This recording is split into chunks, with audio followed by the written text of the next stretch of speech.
Bowling is and will continue to be one of America's most favorite pastimes.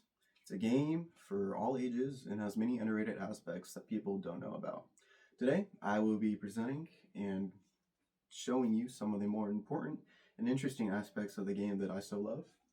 I'll be mostly focusing on the competitive side of things, some of the more uh, somewhat deeper aspects of the sport, but I'll try and keep it fun and uplifting. First, I want to begin by talking about the program here at St. Mary. Yes, we do have a bowling team. I am a part of it. I'm not gonna lie, we're not all that great, but it's something to do and it's fun. So we have two teams. We have a men's and women's varsity team. These are the two main teams. They consist of five bowlers, five starting positions on each team for team games and for Baker games. Usually we will carry 7 to 8 people though per team, just so we have substitutes in case somebody gets hurt or if somebody's struggling. We are going into our 6th year of competition. Our program is 5 years old, starting in 2021, this season of 2021. And yeah, we're one of the youngest programs out there right now. There's not too many programs much younger than us, so it's a pretty cool thing to join such a young and fun program. We also have a men's JV team that occasionally travels, but so on and so forth. It's hard to fill a roster ready for the varsity. We're not always going to be able to even have a JV team, so if we can travel them, we can, but it is what it is. This is our bowling facility. We bowl at Crown Lanes in Leavenworth. It's right off of Spruce Street. We practice usually on the high end, which is lanes about 17 and right, 15 and right. We also do our team trials here, which is basically the tryouts for the varsity team. Those are usually held on the lower end just because of how leagues are working during that time of year, but that's our facility. First, I want to talk about oil patterns, short and long, short, medium, and long. According to the USBC, a lane that has been reconditioned with oil before competition begins, thus allowing the ball to skid further down, is called fresh oil. And then the burn is a lane that has seen many shots thrown down and thus making a hook more overall, and there's more overall hook and the ball can hook earlier. Short patterns, they're typically 38 feet and less. Medium patterns, they're in the range of 39 to 42. This is according to Kegel, which is the world's leader in oil patterns and oil machines. They have this big library called the Kegel Library, and they have a software that allows them to put oil patterns onto the machines to then put down in the lane. You can see here, this is an oil machine here that just got done oiling a lane. So that's pretty cool. You can tell because the pins in the back have been knocked over. The oil machines will actually go all the way to the back of the lanes and knock over the pins that are in there and then come back. That's cool. These are a few examples of oil patterns.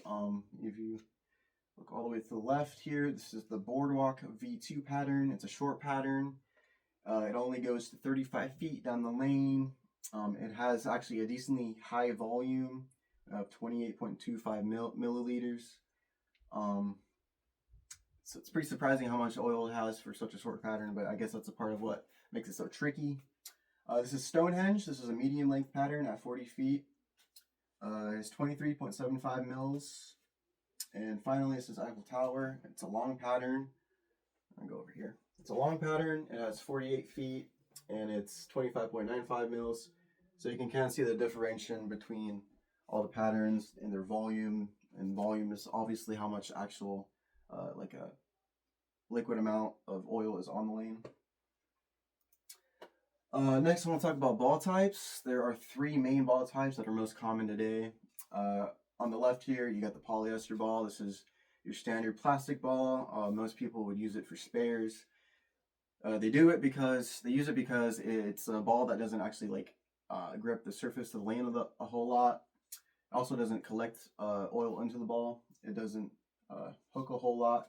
So they use it for spares to just shoot straight at it. No matter how much spin curve you try and put on it, it's a ball that will go fairly straight if you throw it decently hard enough. Next is the urethane ball. This ball is not really new to the game at all. It's actually probably one of the oldest balls in terms of, strike balls that have been used for on your first shot. Next, we got the reactive resin. This is obviously a somewhat newer technology that came in the 80s, 90s, maybe late 70s too.